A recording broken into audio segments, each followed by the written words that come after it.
Brought to you by Kellogg's, the folks who bring the best to you each morning. A wide choice of cereals in the forms you like best. Yours from Kellogg's of Battle Creek. Now let's all play What's My Line? And now let's meet our award-winning panel of What's My Line. First, the delightful star of stage and television, Miss Arlene Francis.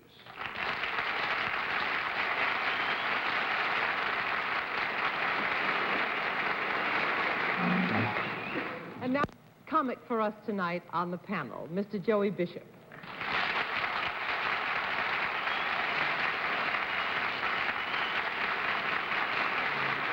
Thank you, Arlene. And on my left, a young lady whose column, The Voice of Broadway, has definitely made me a better-dressed man, Miss Dorothy Kilgallen.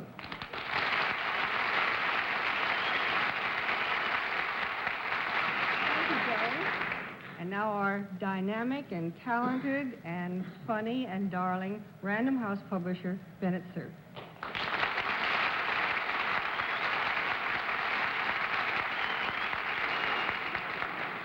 And here's a man who on Tuesday night, election night, was on the air for 11 and a half straight hours.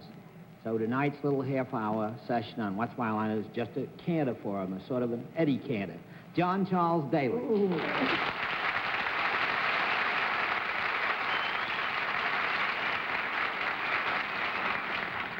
Good evening, ladies and gentlemen. Welcome to What's My Line.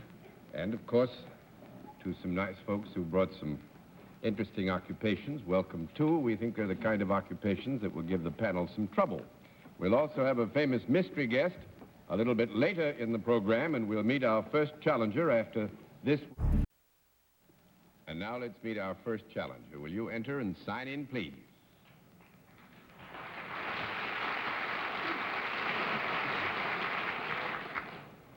Albert Carvel, is that right, sir?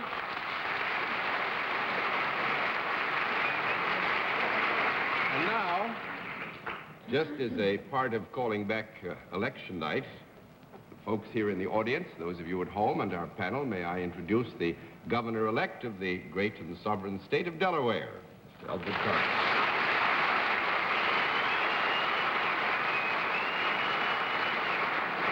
Governor, it's nice of you to join us tonight, and I'll have to tell the panel, now that we've told where you're from, that the governor is, of course, here to be identified as other than the governor-elect of Delaware, but we'll get to that in a moment. Will you join me over here, please, sir? Thank you.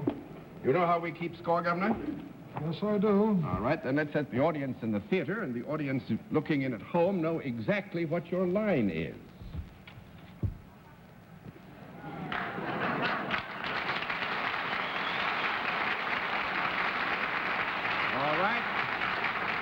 Panel, we will tell you that Governor-elect Carvel is self-employed and he deals in a product. And we begin the general questioning with Arlene Francis. Governor, is this a product that any of us on the panel might use? You could. Is this a product that would be found outside of the home? Yes. Is it a product that was ever alive? No. 1 down and 9 to go, Mr. Bishop. Is it a product that is manufactured? Yes. Do you manufacture this product yourself, sir? Yes. Is it a product that would be classified in the category of attire? Of attire? No. That's 2 down and 8 to go, Miss Kilgallen. If it is found outside the home and it's never alive, does it have any moving parts? No. 3 down and 7 to go, Mr. Cerf. Governor, I must say, you're an awfully big man, awfully big governor for such a little state. You know that, don't you? Does this product, you say it's manufactured by you. Do you mean by you personally? By my company. By your company? Yes. Does this product ever get consumed? Well, you mean consumed in the sense of used up, Bennett? Eaten or drunk? Eaten or drunk. Thank you very much, Mr. Cerf. That's 4 down and 6 to go, Miss President. Is it a product that would entertain or amuse? Hardly. No, I don't think so. That's 5 down and 5 to go, Mr. Bishop. I don't know what you do, Governor, but as long as you're here, I have a speeding ticket when I went through Delaware.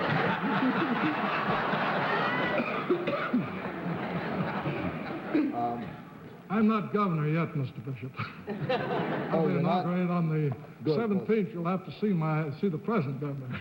Oh, you're not the governor yet? Not yet, no. Good, because I was going to say, pardon me.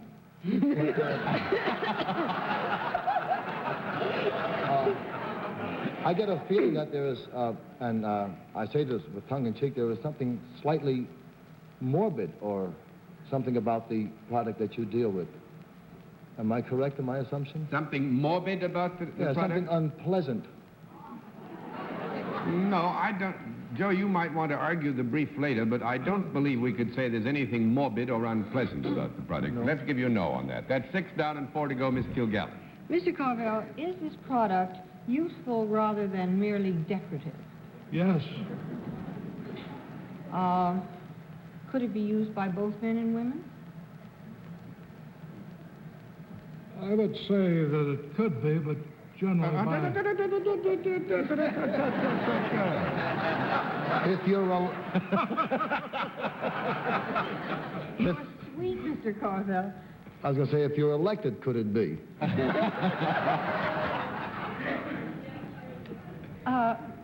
Mr. Carville, would this be most likely used by men? Yes. Would it be purchased in a very large department store? Could it be? It could be, but yes, it could be. Could also be purchased from you directly, I suppose. That's correct. Could I hold this in both my hands? Certainly could. Is it solid rather than liquid? Yes. Is it very hard as opposed to sort of squishy? No, it's not very hard as opposed to squishy. That's 7 down, 3 to go, Mr. Cerf. Governor, like Carville, would this product of yours be used by a man who is in pursuit of some pleasurable or athletic activity? No, sir. 8 down and 2 to go, Miss Francis. Is this product something that is used exclusively out of doors rather than indoors? Is it preferred to use out of doors? You say exclusively, and I would say no, because it could be used a small amount indoors. So But actually, I will say that Miss Arlene changed it. Is it preferred to be used out of doors? That's in correct. terms of quantity, we would have to agree that it's preferred to be used out of doors. And is it something that would be found on the ground out of doors? Yes. Is it something that, if you wanted to, you could sit on it?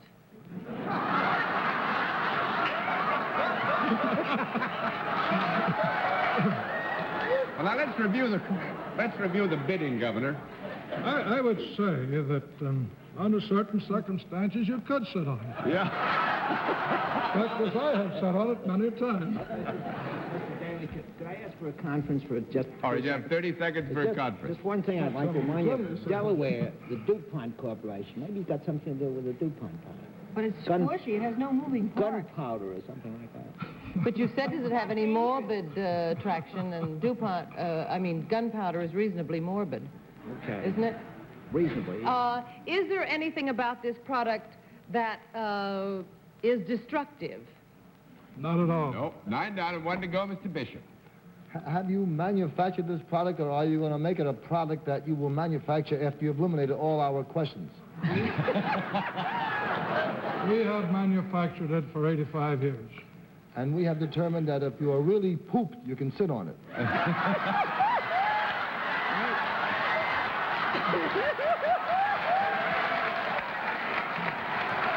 Actually, But do you manufacture something that is found in only one room in the house? Actually, this does not come as by way of the actual use of the product, but this is just a byproduct, being able to sit on it. Joey, I think that actually I'll throw the towel in because you're getting all around the edges. What the government is a very fine potash, nitrogen, and superphosphate fertilizer, which would do great things for your lawns, window boxes, and any other growing things that you might have in mind to have grow higher. We had to be a little careful about the department store because, as I understand it, Governor, most of your product is sold in Delaware and the southern Maryland shore, isn't it? Goes directly to the farmer in large lots. A very small amount of it in small lots. But we had a small lot for Dorothy to carry. Sir, thank you very much for coming to visit us on What's My Line, and much success pleasure. in your tenure in office. Thank you very much. Thank you.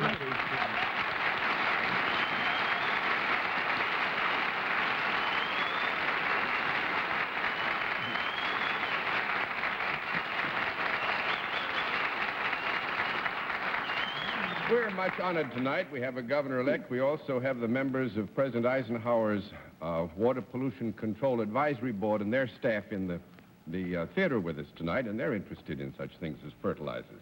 The panel is interested in trying to get away from that 10 down and no more to go. Let's get another challenger in and see what happens. Would you sign in there, please?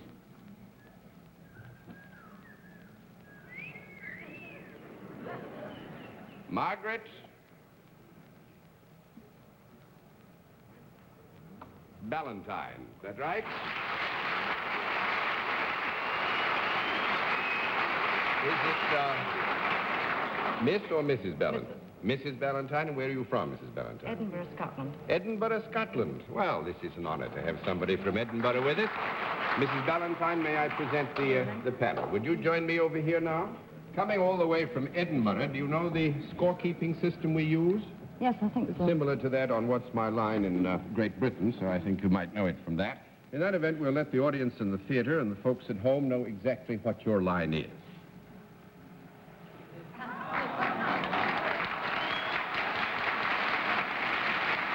All right. Panel, we can tell you that Mrs. Ballantyne is self-employed and deals in a service. And let's begin the general questioning with Mr. Bishop. Mrs. Ballantyne?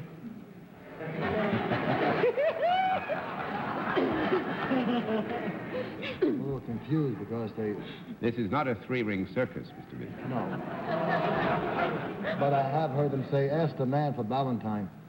And you say she did... I'm sorry, John. While you were telling me what Mrs. Ballantyne did, I was preparing a joke. So you'll tell me again what she did. Mrs. Ballantyne is self-employed and deals in a service. And deals in services. Would we members of the panel come to you for your particular services? Yes. You could. Would the ladies of the panel come more readily than the gentlemen? Nope. 1 down and 9 to go, Miss Kilgallen. Well, then would the gentleman come more readily? Was that the adjective? I think that's the word I used. I think that's a fair presumption, Dorothy. There This would, is there not would be rule out. more gentlemen coming to you than ladies. That would be a fair presumption, yeah. Do you have your own establishment? Yes. And the people come to you for your services rather than you going to them? Yes. In most cases. Do you wear anything other than an ordinary street dress to do what you do? No. 2 down and 8 to go, Mr. Cerf. Mrs. Ballantyne, would you call your service a personal service? Yes. Do you come into actual physical contact with the people for whom you're performing the service? Not necessarily. 3 down and 7 to go, Miss Francis. Do you help them in some way, Mrs. Ballantyne? No.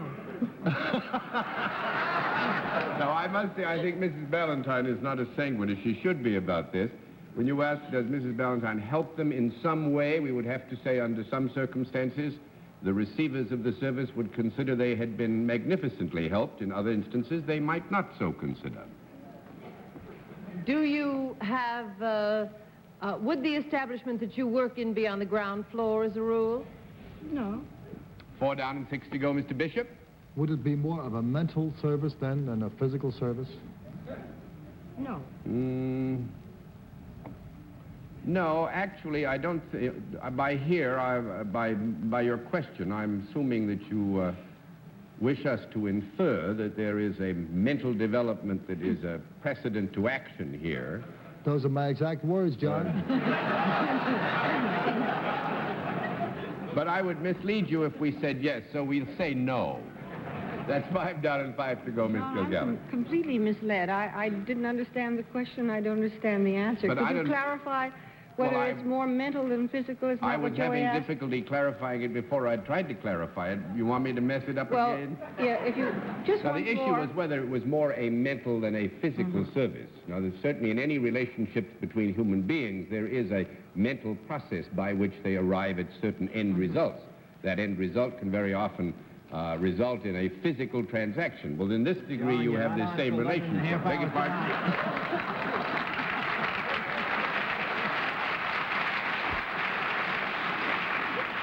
The nicest thing about being on this show, John, with you, it gives you a feeling of going to night school.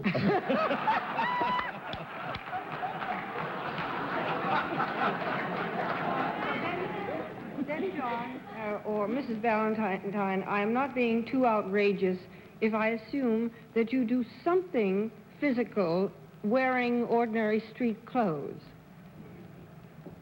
Because you've already said there that is a physical action involved in both the receipt and the giving of the service, but it is not a paramount consideration in a determination of what the line may be.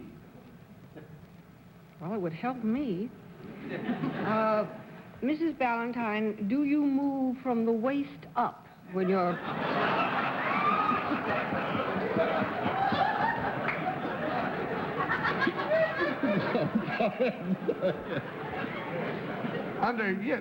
Mrs. Valentine could move from the waist up, and to the degree that the actions had any particular relationship to the service required, we would agree that most actions would take place in any normal course of affairs above what might be then considered the locus of the waist.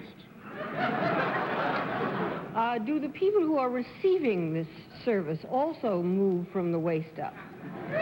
Yes. Simultaneously? No, that's not 6 on a 4 to go, Mr. Cerf. I'm going to give you one more minute. Mrs. Valentine, is there any ceremonial mixed up with the service that you perform? No. No, sometimes some of the people who've had the service and didn't come out with a happy result go through some ceremonial that's nothing. Do you do something that people are not always willing to accept or do with you? Yes. Is there any antagonism on the part of people that you might... Oh, no. No, that makes it 8 down and 2 to go. What, you want to take one more shot, Joey? Well, I'll tell you, John, I've been listening to you all night, and I would like to ask you how you feel so the audience could get a 10-minute health lecture. All right, I'll turn them all over because you're not, again, you're skirting the edge, but you don't quite find an avenue of approach. Mrs. Valentine is a horse race bookie in Scotland, where this is all very legal.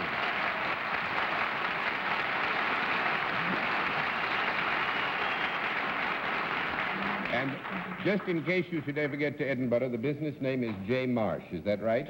If you think being a bookie is not more mental than physical, you're making a big mistake, John. You have never played a horse. Well, I must say, I wish that were true. No, I don't want to say that at all. Well, we've had a lot of fun, Mrs. Valentine. I hope you enjoyed visiting us, and we hope you have a good visit from the United States. Thank you very much. It was loads of fun having you with us. Thanks very much. Can you say good night to the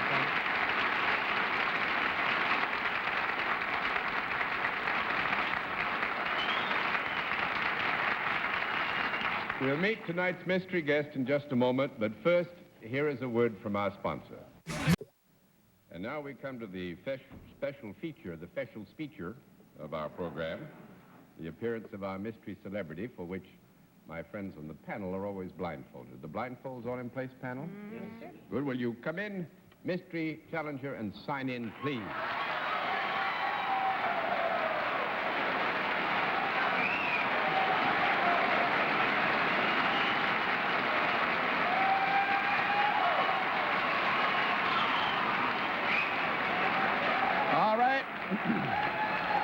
As you know, panel, in the case of our mystery challenger, we go to a different form of questioning. You ask one question at a time, in turn, moving clockwise. And we begin it all with Dorothy Kilgallen. Are you now, or have you ever been in the top 10 of the movie box office personalities? Jawohl. Mr. Cerf? Have you ever appeared in epic motion pictures? Great big epics? Yes, Miss Francis? Are you in a picture which has opened recently in New York? Yes. If... John, John? Yes. I'm afraid our audience helped us on that. There aren't many people who'd get that much applause. Well, thank you very much, Dorothy, and thank you. Well, and I think the other big fact is that I imagine the biggest opening that New York has seen in many a moon is of your picture, the Alamo, which is unique in its way. Actually, this is one you produced. And did you direct it, too? Yes. Directed it and starred in it. And it's one of the great epics. I know that a lot of it came out of your own personal interest in the story. We worked on it for about 14 years.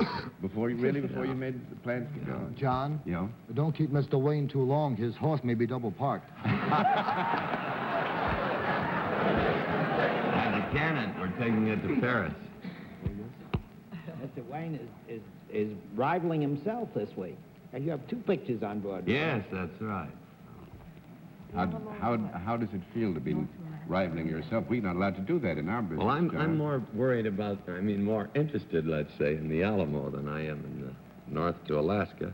But they're both pictures that I'm not ashamed of. And I've made a lot of them that I have kind of hung my head on.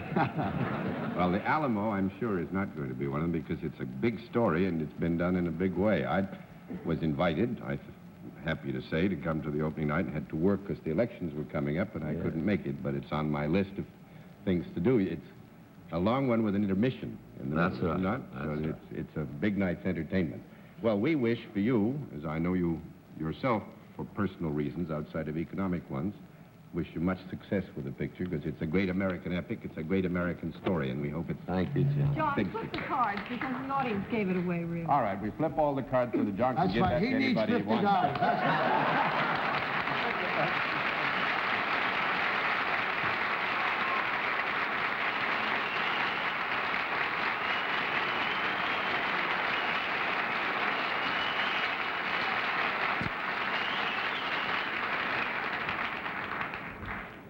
I might, at this juncture, say, just in case anybody misunderstood Joey or I, that we flipped the cards and John will tell us where he wants us to send the $50. And Dorothy was nice enough to say that the audience gave it away, and I think that you did in a way, but at the same time, I'm rather afraid you all read the lists of who's in town, and John probably wouldn't have lasted too long anyway. I have just been advised that Dorothy's got something to say, but before Dorothy's got something to say, I'm not having a good night. That address should be New York 22, New York. Now, if that confuses you because there was nothing in front of it, the full address is What's My Line, CBS, 485 Madison Avenue, New York 22, New York. And now to make it possible for Dorothy to say something, and this will confuse you, good night, Arlene. Good night, John. I won't say a word. Bye-bye, Joey. Good night, Dorothy. You'll tell me when we're walking upstairs Yes, I what you will. had to say. Oh, no, can I say it now? Yes, sure. Oh, well, good night, Joey. I'll see you later. okay. Is that what you're going to say? No, all I wanted, I see him at the Copacabana later. It's nothing personal. All I wanted to say, John, was that we seem to have puzzled you, and although you like to puzzle the panel, we don't want to puzzle you.